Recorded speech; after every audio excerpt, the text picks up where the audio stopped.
1월 15일 창세기 1장 1절 말씀을 가지고 창조주 하나님이란 제목으로 함께 말씀을 나누겠습니다. 해마다 여름이 되면 저의 팔을 보고 많은 성도님들이 놀라기도 하고 놀리기도 합니다. 특별히 제가 존경하는 한국의 모교회 원로 목사님, 그분 때문에 목회를 하게 되었고 또 그분의 말씀의 영향을 많이 받았던 그 원로 목사님도 나중에 제가 이제 교육자가 되어서 함께 교육자들이 식사를 하러 가면 꼭 여름에 저를 놀리셨습니다. 이 목사 아직 진화가 덜 됐네. 근데 저는 그렇게 누군가 놀릴 때에 그렇게 대답합니다. 하나님이 저를 이렇게 만드셨습니다. 우리는 진화된 자가 아니라 하나님의 지으심을 받은 자이죠. 하나님의 창조물들입니다. 오늘 우리가 하나님을 알아가기를 원하는 온 한 해에 가장 먼저 함께 나누고 싶은 하나님의 모습은 창조주 하나님입니다. 사실 창조주 하나님에 관하여 우리는 어렸을 때부터 귀에 딱지가 않도록 들었고, 아마 모르긴 몰라도 성경 구절 가운데 당신이 외울 수 있는 딱 한 구절을 들어보라 그러면 대부분 이 창세기 1장 1절 말씀입니다. 대체 하나님이 천지를 창조하시니라. 너무너무 쉽고 너무너무 간단하고 너무너무 흔한 말씀이지만 이 말씀이 성경을 여는 첫 번째 창세기라는 책의 첫 번째 구절이 되는 데는 그보다 더 훨씬 많은 무게감이 담겨 있다고 생각합니다. 창세기에 하나님께서 말씀하시고자 하는 하나님의 첫 번째 모습이 바로 내가 창조주야. 내가 만물의 주인이야. 더 나아가 내가 너의 인생의 주인이야. 내가 너의 자녀의 주인이야. 너희 교회의 주인이야. 모든 것이 다 나의 손 안에 있어. 그걸 말씀하시려고 하는 것입니다. 고대로부터 철학자는 두 가지 큰 질문을 가지고 그 철학자들이 밥만 먹고 눈만 뜨면 토론했던 주제가 크게 두 가지가 있습니다. 첫 번째는 이 세상의 기원이 어떻게 되는가? 이 세상이 어떻게 왔는가? 하루아침에 뚝 떨어진 것 같지는 않은데 도대체 이 세상이 어떻게 출발했을까? 그게 철학자들의 첫 번째 고민이었고요. 두 번째 고민은 인간이란 뭔가? 다른 동물이나 식물과 비교되는 인간이란 과연 어디서부터 와서 어디로 가고 과연 인생이란 게 뭔가? 그게 중요한 두 번째 질문이었습니다. 그런데 그 모든 인생의 철학자들의 질문의 해답이 창세기 1장, 2장에 나와 있습니다. 하나님이 모든 만물을 말씀으로 지으셨고 하나님이 하나님의 형상과 모양대로 인간을 만드셨고 그 창조의 하나님에 대한 말씀이 이 창세기 1장, 2장 안에 다 있는데 그 해답이 여기에 분명히 있는데 고대 철학자들과 수많은 세상의 사람들은 지금까지도 질문하고 있고 고민하고 있고 헤매고 있습니다. 그렇다면 우리 너무너무 감사하지. 이 말씀이 믿겨지고 이 말씀이 우리의 마음에 새겨져 있고 이 말씀을 통하여 우리는 하나님을 우리의 육신의 눈으로는 볼 수 없지만 마음으로 느끼고 살아계심을 고백하게 됩니다. 코넬리우스 반티라는 유명한 변정학자가 있습니다. 이분은 기독교의 신앙의 특징을 전제론적인 신앙이라고 고백합니다. 전제라가 뭐냐면 이미 하나님이 살아계심을 전제하고 믿는 신앙이라는 겁니다. 성경은 하나님의 살아계심을 증명하거나 설득하거나 제발 믿어달라고 하소연하지 않습니다. 그저 하나님은 선언합니다. 태초에 하나님이 천지를 창조하셨다. 그러므로 이 말씀을 받았던 그 모세를 통한 이스라엘 백성들은 하나님이 계셔? 하나님이 계실까? 하나님이 정말 존재할까? 라는 퀘스천 마크는 일단 다 배제하고 하나님이 계시다라는 전제하에 하나님의 창조의 역사부터 그들은 믿기 시작했습니다. 우리는 종종 진화론을 과학이라고 생각합니다. 물론 진화론 안에는 과학적인 사실도 있겠지만 그것은 절대적인 진리가 아닙니다. 코넬리우스 반텔에 의하면 창세기 1장 1절 앞에서 어떤 사람은 더 믿음의 깊은 세계로 나가지만 어떤 사람은 성경을 덮어버린다라고 말합니다. 에이, 하나님이 천지를 어떻게 아니 하나님이란 분이 어떻게 존재하는지 내가 어떻게 믿어? 내가 보지도 않았고. 그럼 성경을 덮을 수밖에 없죠. 창세기 이후에 나오는 모든 성경의 스토리는 조작되었거나 날조되었거나 허황된 미신이거나. 그러므로 진화론을 믿는 사람들은 그들도 역시 신앙인입니다. 진화라는 것을 믿는, 진화가 진리이고 과학적 사실이라는 것을 믿는 신앙심입니다.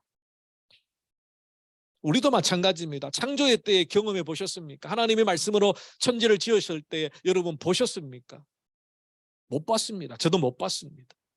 단 하나님께서 모세를 통하여 이스라엘 백성들을 주셨던 이 말씀을 통하여 하나님이 살아계시고 그 하나님이 주인이시자 창조주이심을 믿는 겁니다. 그러므로 진화를 믿는 신앙이냐 창조를 믿는 신앙이냐, 결국 신앙의 갈림길이 창세기 1장 1절에서부터 나누어진다는 겁니다. 아마 모르긴 몰라도 여러분은 그 1장 1절을 보고 성경을 덮지 않았기 때문에 이 자리에 있고 자자손손 대대로 그 믿음을 자녀들에게 물려주기 위해서 몸부림치고 눈물로 자녀를 위하여 기도하시고 하나님만 의지하는 그 신앙의 유산을 물려주려고 애쓰고 있지 않습니까? 자, 그런데 정말 여러분은 그 창조의 하나님을 믿고 있습니까? 신뢰하고 있습니까? 의지하고 있습니까? 머리로가 아니라 내 가슴으로만 아니라 내 삶의 전 존재를 들여서 창조주 하나님, 그 하나님을 의지하고 있느냐, 그 부분을 오늘 말씀을 통해서 함께 나누기를 원합니다. 비록 짧은 한 구절이지만 이 1장 1절의 말씀 때문에 수많은 인생이 바뀌었고요, 수많은 역사가 바뀌었고요, 수많은 사람들이 목숨을 잃어버렸습니다.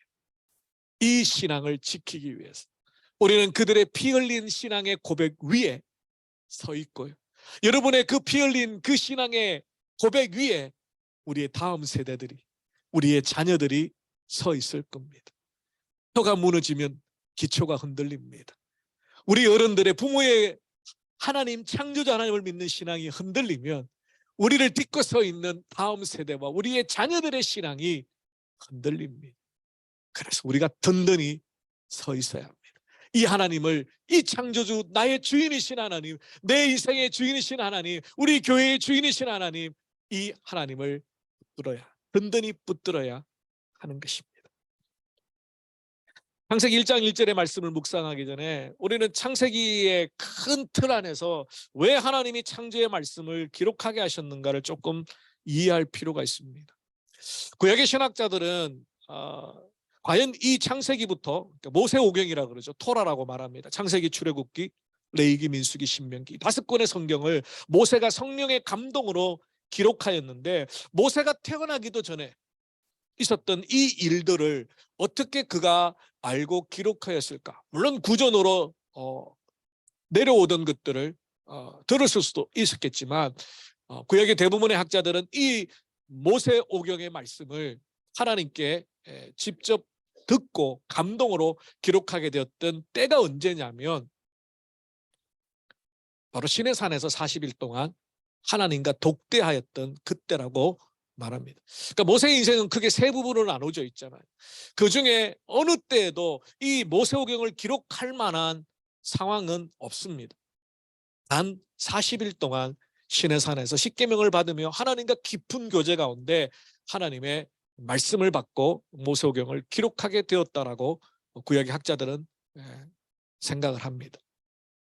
자, 그렇다면 이스라엘 백성들, 모세오경을 통하여 이스라엘 백성들에게 이 약속의 말씀을 주시는 그 하나님, 그 하나님이 원하시는 게 뭘까? 이스라엘 백성들, 그 시대에 그들은 지금 어떤 상황이냐면요, 비록 출애굽을 하였지만 430년 동안 노예로 살던 이집트를 탈출하였지만 광야를 지나 이제 약속의 땅 가나안, 팔레스타인으로 가고 있는 과정에 있습니다. 그런데 이 이집트나 이 팔레스타인이나 어떤 땅이냐면요, 우상의 땅입니다. 이집트에도 수많은 우상이 있고요. 가나안에도 수많은 우상이 있습니다. 하나님께서 이스라엘 백성들을 택하시고 그들을 제사장 나라로 삼으신 가장 중요한 이유는 그 이스라엘을 통하여 하나님이 드러나기를 원했습니다. 하나님이 하나님 되시기를 원했습니다. 바로 창조주 하나님, 그 만물을 지으신 하나님이 다스려 가시는 하나님, 역사의 주인이신 하나님, 주권자이신 하나님, 그 하나님을 이스라엘 백성들을 통하여 드러내는데 구별됨으로 드러내는 겁니다. 주의를 거룩하게 구별하고 죄를 거룩하게 구별하여 제사를 지내고 하나님만을 예배하고 다른 우상들이 많이 섬기는 이방 나라와 다르는 유일신 한 분 하나님만을 섬기는 신앙으로 구별되는 모습으로 하나님을 드러내야 될 사명이 이스라엘 백성들에게 있었던 겁니다. 자, 그들에게 하나님께서 말씀하실 때 하나님이 창조주이시다, 모든 만물의 주인이시다라는 메시지는 어떤 민족이 들을 수 없는 참 강력한 메시지가 됩니다. 지난번에도 한번 설명드렸지만 우상이라는 것이 뭔가요? 우상이라는 것은 사람이 만든 겁니다. 사람이 왜 만듭니까? 이 땅에서 나를 축복해 줄 신들이 필요했기 때문입니다. 그래서 온갖 우상들이 많습니다. 왜냐하면 다다익선이라고 나를 축복해 주는 신들이 많을수록 나는 이 땅에서 행복하다라고 생각했습니다. 그래서 하나님을 모르는, 창조주 하나님을 모르는 이방인들의 모든 삶의 포커스는 이 땅에 있습니다. 이 땅에서 잘 먹고 잘 사고 경제적으로 윤택하고 속 편하게 살아가는 그 삶이 모든 우상을 섬기는 사람들의 마음 중심에 있는 우상입니다. 그래서 자기들이 만든 신을 자기들이 경배하는 거예요. 왜 메뚜기 신이 있고 왜 파리 신이 있고 왜 나일강 신이 있습니까? 그 이집트의 10가지 재앙이 사실은 이집트가 섬겼던 10가지 대표적인 신들입니다. 우상. 농사를 지었는데 갑자기 메뚜기 떼가 와가지고 다 쓸어버립니다. 그럼 먹을 쌀이 없어요. 그때 고대 근동의 이집트 사람들은 이 메뚜기 떼를 조정하는 메뚜기 대왕이 있을 거다. 그 메뚜기 대왕이 메뚜기 신이라는 거예요. 그를 즐겁게 하고 그를 노엽게 하지 않아야 메뚜기 떼를 안 풀어서 우리가 열심히 농사지은 그 곡식들을 메뚜기들이 다 먹지 않는다고 생각했기 때문에 메뚜기 신을 새로 만든 거예요. 또 한날은 막 파리떼가 막 들끓으니까 못 살겠는 거예요. 이 파리 대왕이 또 있겠구나.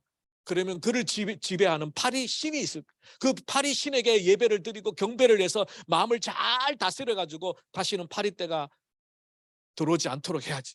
또 파리 신이 생깁니다. 나일강 어떻습니까? 이집트의 사람들의 그 식수원을 제공하고 농사를 짓는 그 땅이 적조 현상으로 피가 물든 듯이 다 차버리면 아무것도 못하죠. 먹을 수도 없고 농사도 못 짓고. 이 나일강을 다스리는 신이 있겠구나. 그럼 나일강 신이 된 거예요.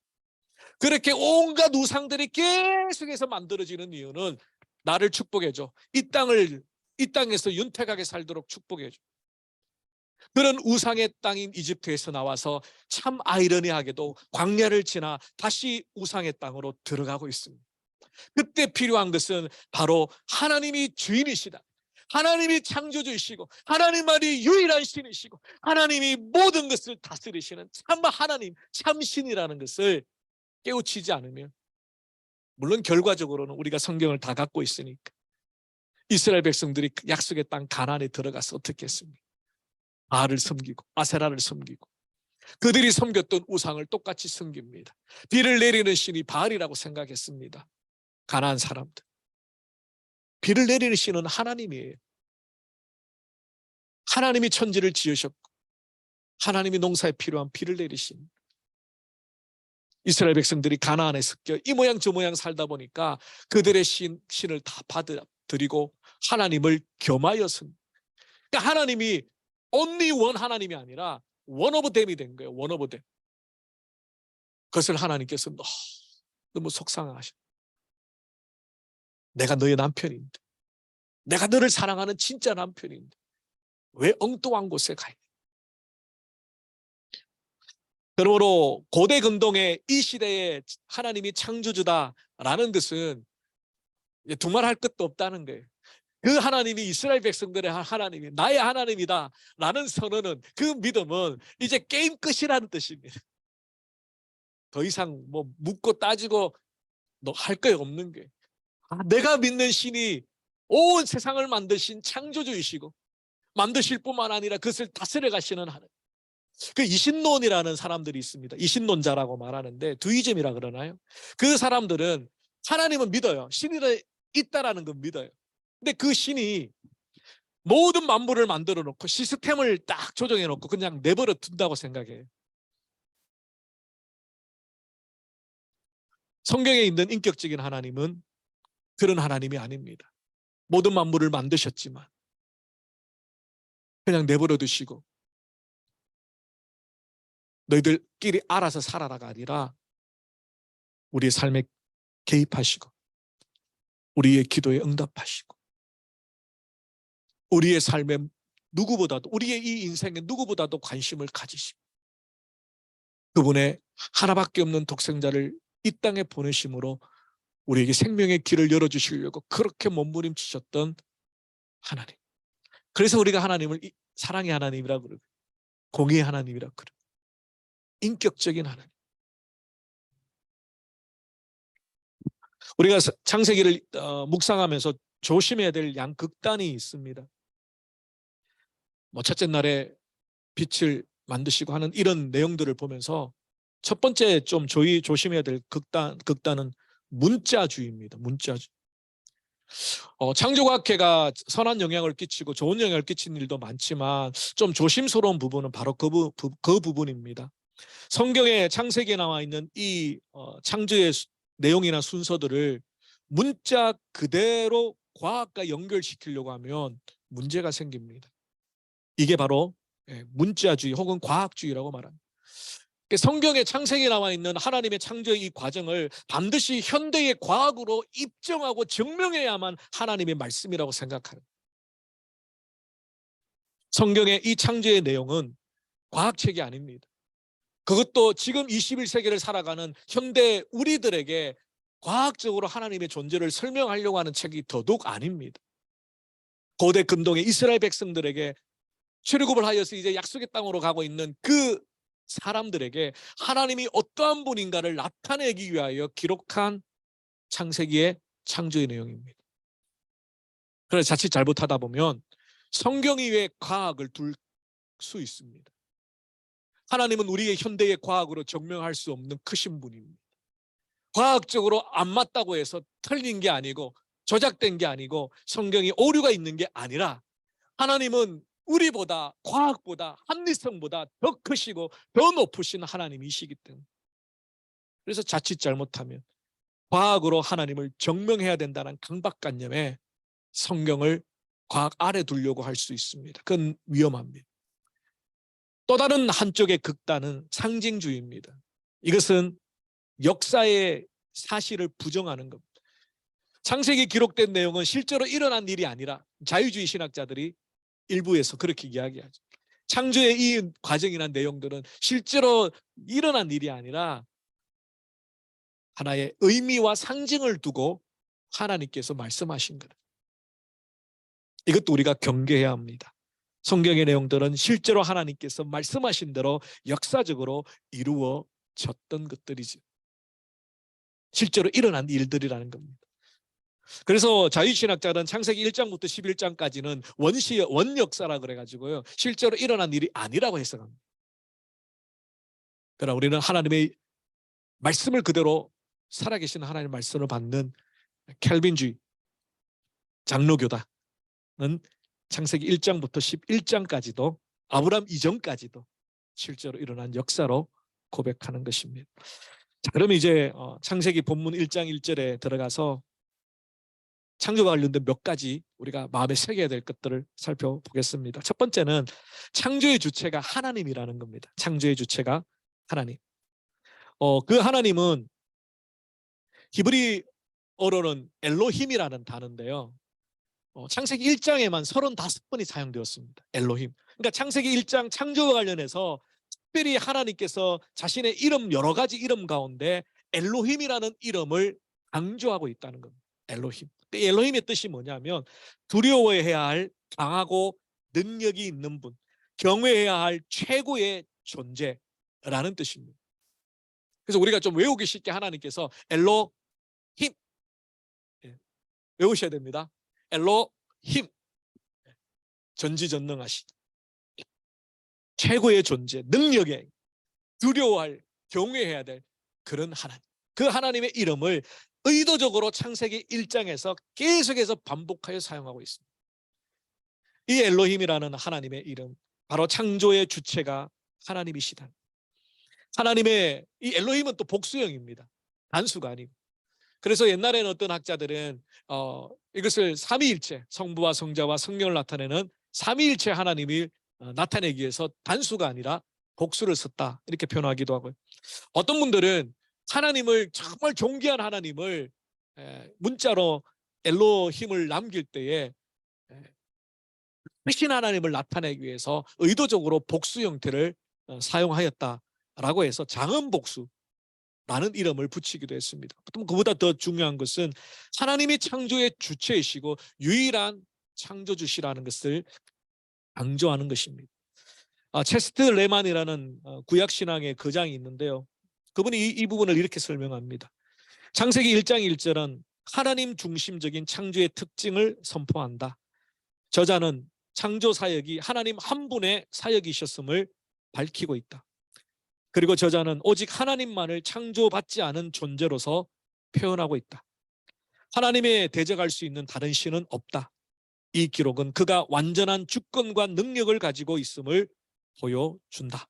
이 엘로힘이라는 이름 안에 하나님만이 유일하게 스스로 존재하는, 지음받지 않는 존재. 이 스스로 존재하다는 이름은 야훼라는 이름과 연결이 됩니다. 출애굽기 3장에서 모세에게 하나님이 가르치신 이름. 근데 그 이름과는 조금 다르게 이 엘로힘이라는 이름은 모든 만물을 지으신 그 하나님의 절대적인 주권과 능력과 영광을 강조하는 이름. 그 엘로힘 하나님이 창조주가 되셨다는 것. 사실 모세는 시내산에서 창조주 하나님을 깊이 만났고 그분의 창조에 대한 이 영광스러운 말씀을 들으면서 그의 신앙의 중심이 창조의 신앙으로 굳어지게 됩니다.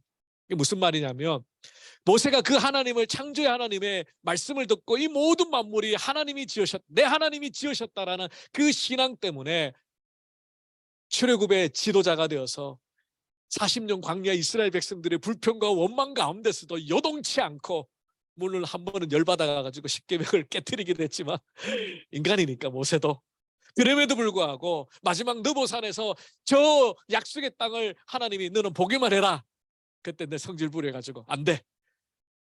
그럼에도 불구하고 그 과정을 모세가 정말 신실하게 하나님의 지도자로 승리할 수 있었던 그 중심에는 바로 이 창조의 하나님이 있다는 것. 예를 들면 신명기 4장 32절에 보면 이스라엘 백성들을 향하여 모세가 이렇게 말합니다. 네가 있기 전 하나님이 사람을 세상에 창조하신 날부터 지금까지 지나간 날을 상고하여 보라. 하늘 이 끝에서 저 끝까지 이런 큰 일이 있었느냐? 이런 일을 들은 적이 있었느냐? 어느 국민이 불 가운데서 말씀하시는 하나님의 음성을 너처럼 듣고 생존하였느냐? 어떤 신이 와서 시험과 이적과 기사와 전쟁과 강한 손과 편팔과 크게 두려운 일로 한 민족을 다른 민족에게서 인도하여 낸 일이 있느냐? 이는 다 너희 하나님 여호와께서 애굽에서 너희를 위하여 너희의 목전에서 행하신 일이라. 이것을 너희에게 나타내심은 여호와는 하나님이시요 그 외에는 다른 신이 없음을 네게 알게 하려 하심이라. 무슨 말입니까? 출애굽의 여정을 창조주 하나님의 관점으로 재해석해서 설명하는 겁니다. 이 출애굽의 역사가 그 당시를 지배하고 있었던 이집트를 전쟁 한 번 없이 도망 나올 수 있었던, 바다가 갈라지는 역사, 광야 40년 동안 물도 없고 먹을 것도 아무것도 없는데 40년을 65만 명이 먹고 살게 했던 그 모든 역사, 그 모든 역사의 출발이 어디냐?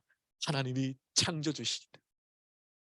모세가 그걸 알았기 때문에 이스라엘 백성들이 그렇게 불평하고 원망하고 물 달라고 먹을 거 달라고 그렇게 해도 흔들리지 않았던 거예요. 왜 목마른데 목마름이 없었겠습니까? 왜 먹을 것이 없는데 모세는 배 안 고팠겠습니까? 그런데 이 창조자 하나님을 시내산에서 만났기 때문에, 그 창조의 능력의 하나님을 경험했기 때문에 모세는 흔들리지 않았습니다. 우리 인생의 승리의 비결이 이것입니다. 그냥 어렸을 때부터 알았던 창조주 하나님, 어렸을부터 그냥 귀에 딱 자랐던 이 창조의 하나님을 머리로가 아니라 내 삶의 주인으로, 내 인생을 이끌어 가시는 능력의 하나님으로 고백하고 받아들일 때 여러분 겁날 게 없습니다. 두려울 것이 없습니다. 잠시 잠깐의 어려움은 있을 수 있어도, 고난은 있을 수 있어도, 핍박은 있을 수 있어도 이 창조자 하나님이 여러분의 하나님, 나의 하나님, 누구보다도 나를 잘 아시고 나를 이끌어 가시는 하나님, 그 하나님이 창조주 하나님이시다. 그래서 모세는 어쩌면 신났을 거예요. 야, 이번 챕터에는, 내 인생의 이번 챕터에는 요 코너를 돌고 이 다음에 광야에는 어떤 일이 일어날까? 어떤 창조의 하나님이 짠 하고 그 능력을 보여주실까? 한 번밖에 없는 인생 기대하면서 가야 되지 않을까? 마지못해 살아가서는 안 되겠잖아요. 억지로 살아가서는 안 되겠죠. 기대하면서 그 하나님의 손을 붙들고, 창조자 하나님의 손을 붙들고 동행하는 매 순간이 하나님의 역사를 기대하는.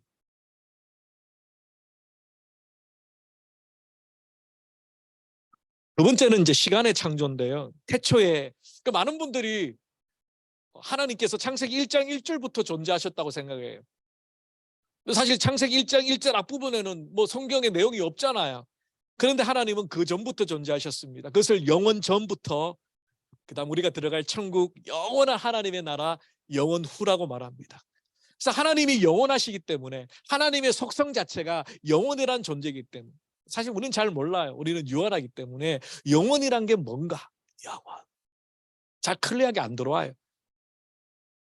영원히 살 수 있을까? 정말? 영원한 천국이 영원토록 있을까? 정말? 창세기 1장과 요한계시록 22장 연결되어지죠. 이 땅에 하늘과 땅을 만드신 하나님, 요한계시록 새 하늘과 새 땅을 만드십니다.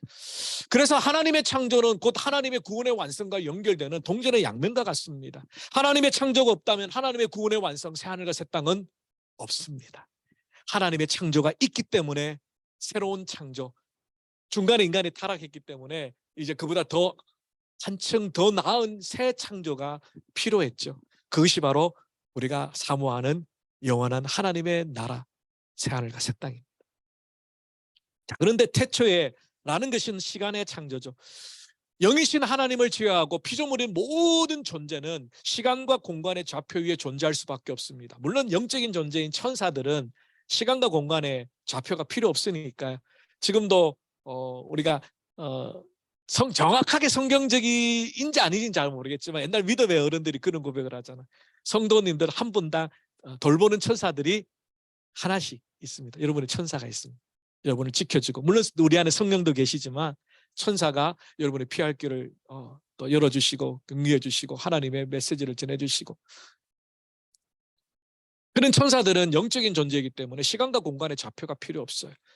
그런데 형상을 잊기 시작한 우리 인간은, 또 말씀으로 지어진 모든 피조물들은 시간과 공간의 좌표에 필요합니다. 그래서 그 프레임을 먼저 만드는 것이 창세기 1장 1절입니다. 그러니까 태초라는 것은 시간의 프레임을 만드신, 하나님이 영원 전부터 존재하시다가 어느 시점에 역사를 만들어야 되겠다. 물론 그 역사는 하나님의 역사이자 사람을 통하 이루어가는 사람의 역사이기도 합니다.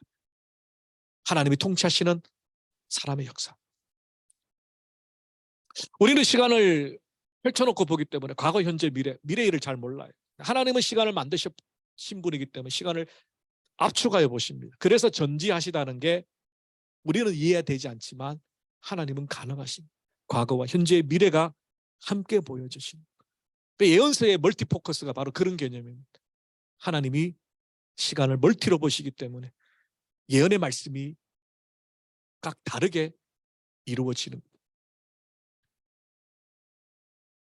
시간을 창조하시는 하나님, 이상의 어떤 존재도 스스로 존재할 수 없지만 하나님이 스스로 존재하시며 시간을 만드시고, 이 태초라는 레시트라는 단어는 좀 특별한 단어입니다. 요한복음 1장에 나오는 단어와 조금 그 태초와는 좀 개념이 다른데요. 지금 시간이 없기 때문에 그 부분은 나중에 설명을 하고,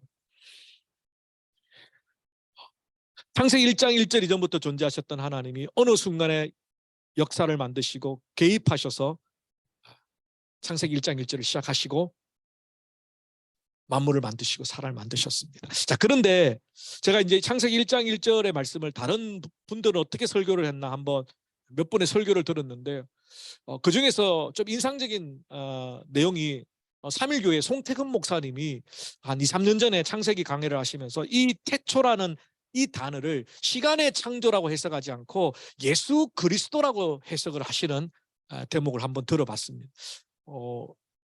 혹시 관심 있으면 집에 가셔서 그 설교를 한번 찾아보세요. 아주 재밌고 자세하고 중요한 포인트로 설교를 하셨는데, 간략하게 설명을 드리면 이 태초라는 시작이라는 이 단어가 계속해서 예수 그리스도에게로 사용되어진다는 겁니다. 예를 들면 골로새서 1장 16절 이하에 보면요, 만물이 그에게서 창조되되 하늘과 땅에서 보이는 것들과 보이지 않는 것들과 혹은 왕권들이나 주권자들이나 통치자들이나 권세자들이나 만물이 다 그로 말미암고 그를 위하여 창조되었고, 여기서 그는 예수 그리스도입니다. 그가 만물보다 먼저 계시고 만물이 그 안에 계셨. 그는 몸인 교회의 머리라. 그가 근본이요 죽은 자들 가운데서 먼저 나신 자니 이는 친히 만물의 으뜸이 되려 하심이라. 여기서 먼저 나셨다, 근본이다, 으뜸이다 라는 이 단어가 바로 오늘 태초라는 단어와 연결되는 단어라. 그러니까 쉽게 말하면 그 송태근 목사님의 말씀은 이 태초라는 것은 단순히 시간이 아니라 예수 그리스도 안에 출발과 끝이 있는, 결국 우리의 모든 시간, 우리의 모든 인생이 예수 그리스도 안에 있다라는 것을 나타낸다는 뜻입니다. 이사야 46장 10절 말씀에도 내가 시초보다 종말을 알리며, 그러니까 시초와 종말이 함께 있는 거죠. 예수 그리스도 안에서 창조와 종말이 함께 있는 거죠. 종말을 알리며 아직 이루지 아니한 일을 옛적부터 보이고 이르기를 나의 뜻이 설 것이니 내가 나의 모든 기뻐하는 것을 이루리라 하였노라. 결국 태초부터 종말까지 오직 하나님의 뜻, 예수 그리스도 안에서 하나님의 뜻이 온전히 이루어져 간다. 그러므로 우리의 삶이 주님의 뜻 안에 있을 때 주님의 뜻대로 이루어져 갈 것입니다. 우리의 뜻이 아니라, 우리의 영광이 아니라, 우리의 소원이 아니라, 우리의 목적이 아니라 우리를 통한 예수 그리스도의 뜻이 하나님 안에서 온전히 이루어져 가는 것. 여러분, 그것이 더 기쁜 것이죠. 그게 더 감사한 것이고 더 복된 것이겠지. 우리의 시간이 하나님 손에 달려 있습니다. 우리의 살고 죽음. 우리 젊은 가정들은 30대 뭘 하고 40대 뭘 하고 50대에 막 계획을 하시겠죠. 오늘 전사님 기도를 하시면서 눈물로 기도를 시작하셨잖아요. 그런 어쩌면 평생을 전도사님으로 사역하셨던 그런 그리고 은퇴하시고 그 모든 일들이 주마등처럼 흘러가지 않았을까, 그런 생각이 들어요. 여기 어르신들도 계시고, 여러분의 인생의 손이 여러분에게 달려있는 것이 아니라 하나님께 달려있습니다. 하나님 안에서 부르실 때까지 되었다, 이제 쉬어라, 이제 다 됐다, 쉬어라 할 때까지 여러분의 시간이, 여러분의 삶이 하나님의 손 아래 있음을 인정하시고 그분의 뜻을 따라 승리하시기를 바랍니다. 세 번째는 공간의 창조인데요. 천지라는 것은 다니시되 하늘과 땅을 말하는 게 아니죠. 영어 성경에도 그렇고 원어 성경에도 그렇습니다. heavens, 고대 이스라엘 백성들, 특별히 이 모세 시대 때 그들은 하늘이 세 층으로 나눠져 있다고 생각했기 때문에 하늘이 복수 형태입니다. 복수. 땅은 그냥 하나로 다 붙어 있다고 생각하기 때문에 단수입니다. 이것은 단순히 지구를 뜻하기도 하고 더 확장하면 지구를 둘러싼 모든 은하, 이 우주가 얼마나 넓은지 아직까지 증명이 안 됐다 그러지 않습니까? 그 큰 우주를 만드신 그 크신 하나님이 그 우주의 먼지보다 더 작은 나를 알고 계시고 여러분을 알고 계시다니. 아니, 아실 정도가 아니라 우리의 삶을 너무너무 관심 있게 들여다보시고 정말 부모가 자식을 돌보듯이 그렇게 돌보시고 먼지 같은 우리를 위해서 그분의 아들을 보내시기까지 그 창조자 하나님은 우리를 사랑하고 계시다. 그런 사실을 봤을 때 정말 이 큰 우주를 만드신 그 크신 하나님이 나 같은 자를 사랑하신다, 이 자체가 너무너무 감격스럽죠. 이 공간의 창조는 우리가 머물 수 있는 예, 자리를 만들어 주는데요. 이것은 단순히 그냥 스페이스가 아닌 것 같아요. 우리가 머무는 그곳, 우리가 머물러 있는 그곳, 그곳에 주님의 향기를 드러내는 거죠. 그곳에 함께 있는 그 공간이 아름다운 공간으로 바뀝니다. 예전부터 구약 시대에 좀 공간이 중요했습니다. 에덴 동산 구별된 그 다음에 성소, 지성소. 근데 이제 예수 그리스도를 말미암아 지성소와 성소의 회장이 찢어지면서 이제 그런 성과 속의 공간은 이제 의미들이 이제 좀 확장되어집니다. 그래서 여러분이 거하는 그곳이 곧 예배의 자리이고 하나님의 영광을 드러내는 처소가 되는 것이죠. 그래서 우리의 발길이 하나님 기뻐하지 않는 죄의 길로, 악의 길로 가지 아니해요. 우리가 머무는 그 스페이스, 그곳에 그리스도의 향기가 드러내는, 그리고 함께 머물렀던 사람들에게 기쁨과 위로와 평안을 주는, 그래서 이 공간이 단순히 건물이 아니라 그냥 스페이스가 아니라 하나님이 영원히 머물러 있는, 그것이 어떻게 그렇게 됩니까? 바로 하나님의 사람들을 통해서, 여러분들의 사랑을 통해서, 여러분의 사랑의 말과 사랑의 눈을 통해서 이루어지는 것이죠. 하나님이 시간과 공간을 창조하시고 이제 그 모든 만물들을 그 안에 채우시는 과정이 이제 창세기 1장 2절부터 나옵니다. 마지막으로 하나님께서 창조하다라는 동사가 좀 중요한데요. 구약 성경에는 만들다라는 동사가 세 가지가 있습니다. 오늘 본문에 사용되어지는 바라라는 동사, 두 번째는 아싸라는 동사와 야차레라는 동사. 이 아싸와 야차레라는 동사는 어떤 존재의 어떤 물질을 가지고 재창조할 때 사용되어지는 단어고요. 오늘 하나님께서 천지를 창조하시다 할 때 이 바라, 외우기도 쉽네요. 바라. 이것은 무에서 유를 만들 때 단 하나님에게만 사용되어진 단어입니다. 그러니까 이만큼 하나님께서 성경을 기록하게 하셨을 때 세심하고 디테일하게 구분하셨어요. 하나님이 아무것도 없는 곳에서 만드실 때는 이 바라라는 단어를 사용하십니다. 흙으로 사람을 만드실 때는 야차레라는 단어를 사용하십니다. 이미 만들어진 흙을 가지고 사람을 만드실 때. 그러므로 이 창조하다라는 동사는 하나님께서 아무것도 없는 곳에서 만들으신 하나님의 주권적인 역사. 그래서 어떤 신학자는 이 바라라는 동사를 통해서 하나님은 행동하시는 하나님이다, 이렇게 이름을 붙였어요. 왜냐하면 성경에 보면 하나님 말씀하시되, 하나님이 부르시되, 하나님이 지으시되, 뭐 하나님이 계속해서 주어가 됩니다. 하나님이 주어가 돼요. 그것은 하나님께서 지금도 창조하셨던 그 하나님이 창조해놓고 이신론자들처럼 끝나버린 게 아니라 그 시스템을 돌리게 만들어놓고 나 몰라라 하는 게 아니라 지금도 역사 가운데 개입하셔서 우리의 삶 가운데 개입하셔서 일하고 계시는 하나님을 나타내는 가장 중요한 단어가 이 창조하다라는 단어라. 창조하신 하나님이 섭리하시는 하나님이 우리의 삶에 간섭하시는 하나님, 우리의 기도를 들으시고 응답하시는 하나님, 그것은 곧 살아계신 하나님을 의미한다는 것이죠. 창조하다는 이 단어 속에 하나님의 열심이 보여집니다. 하나님의 간절함이 보여집니다. 하나님의 부지런함이, 하나님의 세심함이 보여집니다. 말씀을 정리하겠습니다. 사랑하는 성도 여러분, 오늘 우리는 하나님을 알아가자 라는 그 목회표 가운데 첫 번째 시간으로 창조자 하나님을 묵상했습니다. 그 하나님께서 모든 만물을 지으실 뿐만 아니라 우리를 지으시고 우리를 잘하시고 우리를 돌보아 주시기를 원하시는 하나님, 그 하나님을 나의 마음속에 담을 때 모세가 그 창조자 하나님을 만나고 광야 40년을 지나 온갖 불평과 원망 가운데서도 승리할 수 요동치 않는 믿음을 가지고 있을 수 있었던 이유는 창조주 하나님을 마음에 품었기 때문에. 우리 인생을 살다 보면 별의별 일들이 다 있지 않습니까? 온갖 어려움들이 다 있습니다. 그때 흔들리지 않는 요동치 않는 믿음을 가질 수 있는 중요한 한 가지, 바로 창조주 하나님이 나의 하나님. 그분이 예스만 하시면 못할 것이 없어요. 그분이 터치만 하시면 모든 것들이 다 거꾸러지고, 그분이 일하실 때 인간의 역사를 넘어서는 놀라운 하나님의 능력이 나타날 것이다. 그 기대를 가지고 창조주 하나님을 신뢰하며 올 한 해도 승리하시는 우리 모두가 되시기를 주님의 이름으로 축원합니다. 기도하겠습니다.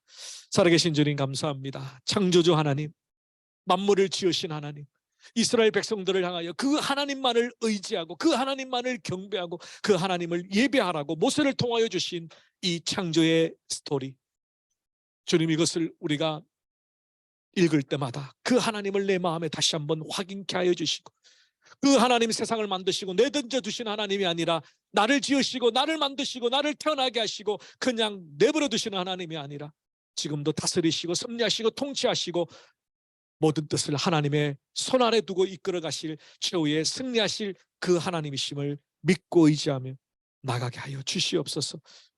주의 사랑하는 백성들 마음속에 그 창조의 능력의 하나님이 자정하여 주시옵소서. 예수 그리스도의 이름으로 기도 올리옵나이다. 아멘.